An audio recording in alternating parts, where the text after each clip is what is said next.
Bismillahirrahmanirrahim. Alhamdulillahirabbil alamin wassalatu wassalamu ala sayyidina Muhammadin wa ala alihi wa sahbihi ajma'in, amma ba'du. Yang sama-sama kami hormati Sohibul Bait, Ibu Kartini, mamanya Yusuf. Ini Yusuf itu konco cilik aku. Yang sama-sama kami hormati, tapi bedanya dia udah nikah, saya belum, gitu aja. Yang sama-sama kami hormati guru-guru kami tercinta, Ustazah Nurul, Ustazah Juliana, ibu yang telah melahirkan saya, Ibu Nur Asia Jamil, dan seluruh ibu-ibu yang hadir di sini. Mudah-mudahan setiap langkah kita datang ke sini dihitung ibadah oleh Allah Subhanahu wa taala. Berapa menit, Ibu? Baru juga mulai. Bismillahirrahmanirrahim. Faslun fis sodakoh, fasal di dalam sodakoh. Rasulullah SAW itu punya mantu sekaligus sahabat sekaligus sepupu. Ini jabatannya 3, menantu, sahabat, sepupu, yaitu Sayyidina Ali bin Abi Thalib, yang menantu Nabi Muhammad, dia sepupu Nabi Muhammad, dia juga sahabat Nabi Muhammad. Maka dibilang Ali itu adalah pintunya ilmu dan Nabi Muhammad adalah negaranya atau kotanya ilmu. Pesan kepada Sayyidina Ali, ya Ali, inna awliya Allah, bahwasanya wali-wali Allah, lam yanalu sa'ata rahmatillah, tidak mendapatkan luasnya rahmatnya Allah Subhanahu wa taala, waridwanihi, dan keridhoannya Allah, iku bikasratil ibadati, dengan banyak ibadah, walakin, akan tetapi, naluha, para kekasih-kekasih Allah itu mendapatkan rahmat Allah, mendapatkan ridhonya Allah, itu bisa khotin nafsi, dengan kedermawanan, wal istihanati bid dunya, dan menganggap dunia itu hina.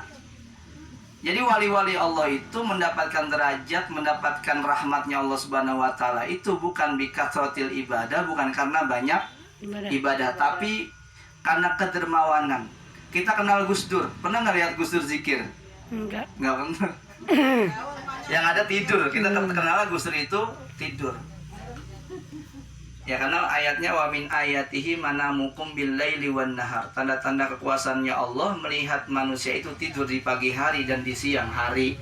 Jadi tidur habis subuh juga tanda kekuasaan Allah, tidur habis zuhur juga tanda kekuasaan Allah, tidur habis isya juga tanda kekuasaan Allah Subhanahu wa taala. Kenapa? Karena tidak bikasratil ibadah. Jadi ulama itu ibadahnya sedikit tapi luar biasa. Itu bedanya ulama sama kita. Kalau kita ibadahnya banyak tapi penghayatannya kurang. Makanya wali-wali Allah dapat rahmat Allah itu ya bukan karena banyak ibadah, tapi dia dermawan, kemudian memanusiakan manusia. Ini udah susah nih, memanusiakan manusia.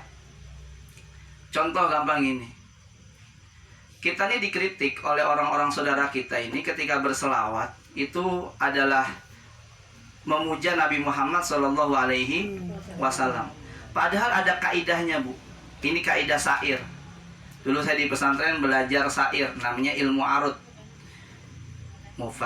Mutafailun, mutafailun, mutafailun, mutafailun, mutafailun, mutafailun. Da'mad da'at hunna sara fi nabihim, wahkum bima syita madhan fihi wahtakim, wansub ila dhatihi ma syita min syarab, wansub ila qadrihi ma syita min izam, fa inna fadla rasulillah laisa lahu haddun fayu'rabu anhu natikum bifam. Jadi ibu nih, da'mad da'athun nasara, syarat ini yang dijadikan dasar para ulama ngarang selawat itu sekara PDW lah Jawane. Sekara PDW itu muji sundul langit. Jadi muji sundul langit itu muji semuji-mujinya. Boleh nggak? Boleh. Dengan syarat dak madda'athun nasoro. Dak tinggalkan ma sesuatu idda'athun nasoro. Saya jawoni nih, banyak jawoni kan ya. Dak tinggal no sopo siro ma ing sesuatu idda'at yang mendakwakan hu ing ma sopo an nasoro orang-orang Nasrani fi nabihim kepada nabi mereka.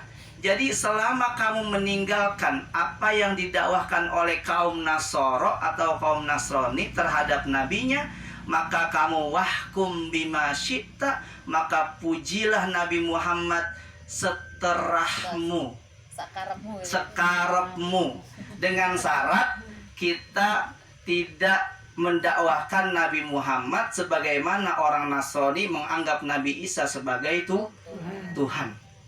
Jadi kalau kita menganggap Nabi Muhammad siapa? Nabi. Menganggap Allah Tuhan. Makanya kalau kita selawat, makanya saya selawat 3 atau ulama selawat 3 dengan kita yang 1000 itu mantap yang 3. Karena mereka berselawat sekaligus tauhid.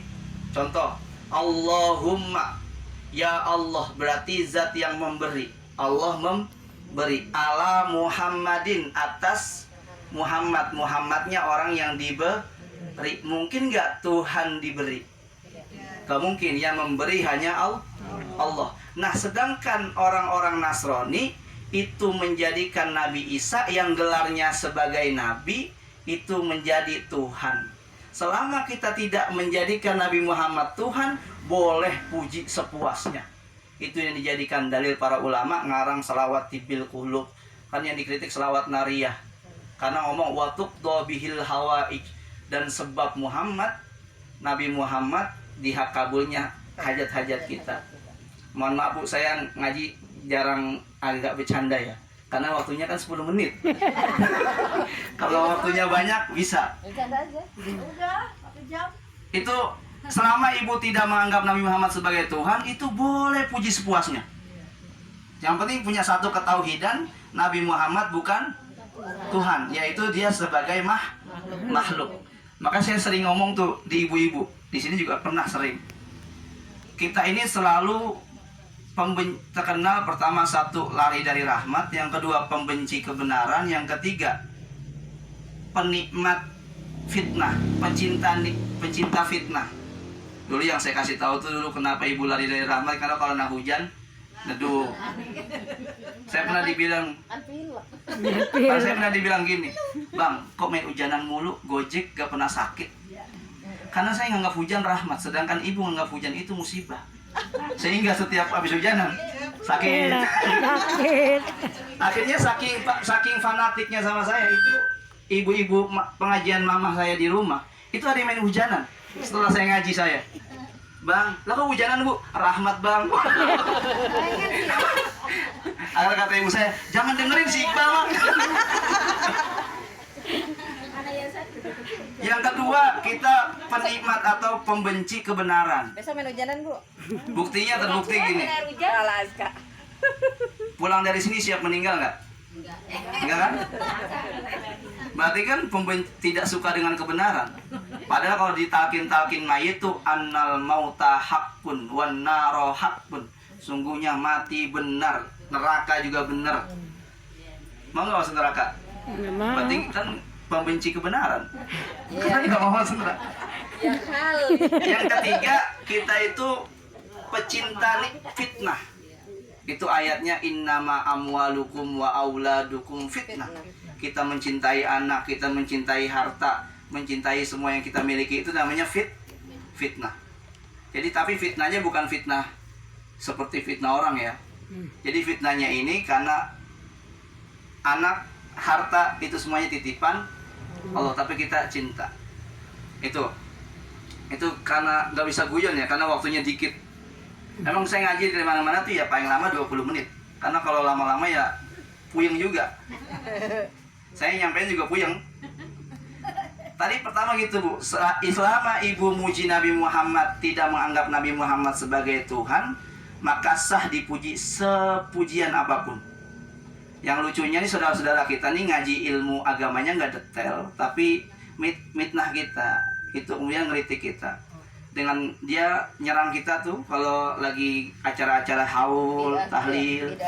Itu pakai dalil gini, idza mata ibnu adama in qata amaluhu illa min salasin shadaqatin jariyatin aw ilmin yuntafa'u bih aw waladin sholihin yad'ulah. Itu dia nyerang pakai dalil itu. Pas kita ngaji benar dia malu sendiri. Karena dia nggak ngerti fi'il fa'il. Yang kedua nggak ngerti isim, nggak ngerti huruf. Karena di mana gini, idza mata apabila mati, siapa yang mati? Ibnu Adama, manusia yang meninggal nih. In qata'a maka terputus opo kalau jawabannya. Apa yang terputus? Amaluhu, amalnya yang meninggal. Jadi yang meninggal amal terputus, yang nggak meninggal terputus nggak? Kagak. Enggak, kita nih nggak terputus amalnya. Yang meninggal terputus. Nah mereka bilang kalian percuma berdoa, nggak bakal nyampe. Karena amalnya terputus. Iya, amal yang meninggal terputus, yang hidup terputus. Dia ngelitik kita malah ketahuan bodohnya. Karena ingkoto amaluhu illa min salasin. Sehingga ini yang dijadikan oleh ulama-ulama kita itu ya sedekah jariyah. Sedekah jariyah yang penting manfaat. Kemudian ilmu yuntafa'u bi, ilmunya manfaat lah. Misalnya pernah ngajarin ilmu cara masang gas. Itu bisa manfaat ila yaumil qiyamah. Misalnya saya nggak bisa masang gas, diajarin sama ibu-ibu, ini cara masang gas gini. Pas besok saya berkeluarga, saya yang masang gas tuh saya. Berarti itu kegiatan kehidupan rumah tangga saya itu berjalan karena ibu telah memberikan ilmu cara masang gas. Itu ilmunya ila yaumil qiyamah dapat pahala. Jadi cara masang gas, cara-cara apa aja lah, cara yang cari nafkah, itu tetap dapat pahala. Selanjutnya wansub wahkum bima sita madhan fihi wa takim. Setelah itu boleh puji sepuasnya Nabi Muhammad SAW. Setelah itu udah nggak apa-apa. Jadi kita nggak terkenal seperti kaum Nasrani. Kaum Nasrani kan menganggap Nabi Isa sebagai Tuhan. Makanya Nabi Isa ngeritik tuh, gimana saya jadi Tuhan orang saya makan. Tuhan dari mana? Kalau saya jadi Tuhan, saya mampir rumah kamu kelaparan, ditanya sama tuan rumah, Tuhan lapar. Lapar. Artinya saya kasih makan. Setelah saya makan seger. Kata yang ngasih makan, alhamdulillah Tuhan tadi makan di rumah gua. Kondangan. Ini Tuhan macam apa? Tuhannya kondangan. Makanya kita ini kan terkenal ahsanul khaliqin, makhluk yang terbaik. Tapi kita membutuhkan makhluk yang gak terbaik. Jadi baik ya. Contoh, nasi itu kan makhluk, jengkol kan makhluk, apalagi sayur asem kan makhluk. Iya. Butuh nggak? Butuh. Nah kita katanya makhluk terbaik, tapi butuh mereka. Terus mau sombong di mana? Gitu maksudnya. Benar. Orang kita membutuhkan makhluk yang sepertinya nggak bermanfaat, ternyata kita butuh jengkol, butuh ayam, butuh telur, Butuh cabai. nambah lagi. Artinya kita makhluk terbaik, ternyata kesombongan kita dikalahkan oleh jengkol, pete. Itu makanan yang saya nggak suka. Telur, ayam, daging, kalah tuh sama mereka. Maka saya pikir gini, Mak, nanti ini saya bocorkan di sini supaya nanti nggak kaget ya. Takut nanti disangkanya naruh saham di luar. Saya kira gitu. Saya bilang, Mah, nanti kalau abang nikah diem-diem ya, jangan lapor. Enak aja bang, gue punya saudara. Gini Mak, perintahnya Nabi itu umumkanlah pernikahanmu. Abang belum nikah udah diumumin. Jadi yang benar itu nikah dulu baru ngirim undangan. Karena umumkanlah pernikahanmu. Orang belum nikah tiba-tiba harus nyebar undangan. Berarti salah selama ini ya? Ya nggak bisa nyalain juga. Serang juga saya nyalain. Saya cuma bilang Mafhum mukhalafatnya mau kayak gitu. apanya. Iya. Saya nggak perlu disebut salahnya. Iya. Pahamin diri. Nanti kalau udah selesai nikah, kemudian resepsi baru diundang. Tapi kalau pas nikahnya, lamarnya tuh nggak usah banyak-banyak lah. Soalnya keluarga kita tuh kalau datang ke rumah orang itu ya, itu 100 orang bisa lebih Bu lamaran. 2 bus. 2 bus lagi. Makanya udah biasa aja mah. Kata mama saya, nggak bisa bang, kita tuh nggak bisa.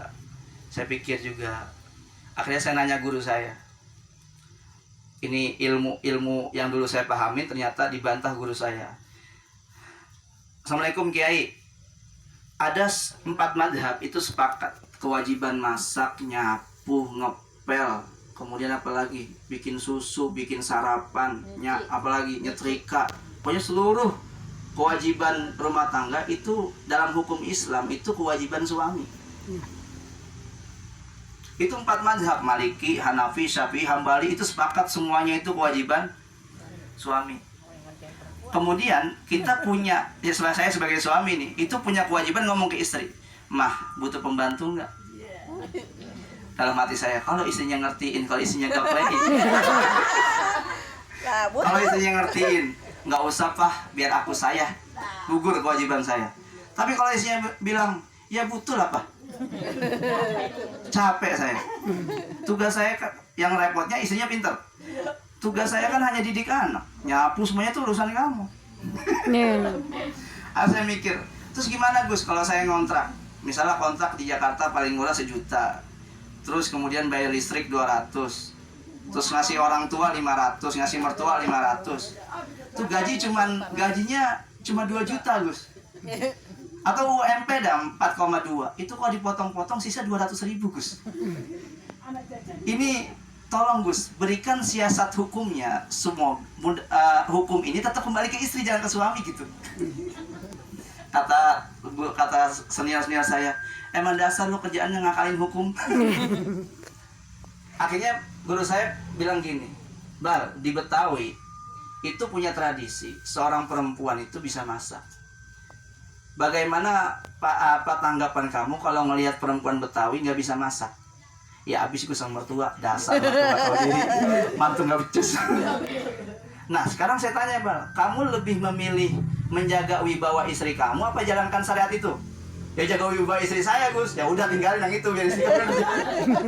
Jadi itu bisa dikalahkan oleh adat sosial di sekitar kamu.